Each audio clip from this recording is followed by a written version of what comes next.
mata baka gyaran jiki ba, bai dace ba ma.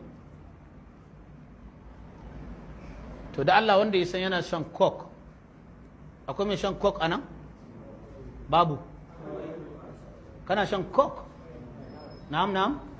Masha Allah. Idan ka san kana shan coke, ka je ka sayi koda na naira 100 ɗan ƙaramin nan. An ji wannan? Masha Allah. Ai na giya muku kes ɗin namijin goro ko? Na'am? Ka sai na 100. Namijin goro ka sai na 100. Ƙwalli ɗaya ko rabi, ka ɗan jajjaka shi, ka ɗan daddaka shi. Shi namijin goron ɗan daddaka shi ko markaɗa shi ya samu ya markaɗu. Kok ɗin juye shi a cikin kofi, don kana sa namijin goron duk zai out da ruwan. Sai ka zuba, ka kaɗa.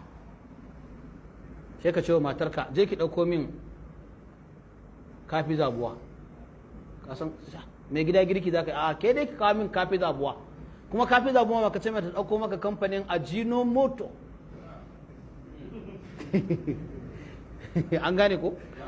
Yawa sai ka ɗan daddaka yi, sai ka ɗan barbaɗa a ciki. Ka gauraya, kar ka bata fa. Kar ka bata, na ruwan kok ɗin. Za ka saka Ajinomoto a cikin ka daddaka. Sai ka saka ka kaɗa. Ya yi sha ɗin nan. Ka kurɓa. An gane ko? Na tabbata idan dai namiji bayana da sanyin mara ba ne. An gane ko? Irin ya haɗu da STD. Duk ɗa namijin da ya sha wannan haɗin da na faɗa yanzu kana sha. Wallahi minti 5 na yi. An gane? Minti na? 5. Ita kuma matarka in kana so a ranar ka ga an yi yaƙin mai to za a yi. Ba sasa. To kai ma ka shiga mata da nata. Naira 100 ya ishe ka nata. Tun daga hanya ka so dibino na 30 ma isa. Mazar koila na 30, dibino na 30. Kar ta markaɗa kai kana haɗa wannan ka ce da ke ma kina cin wannan. An gane ko tana cin me wannan.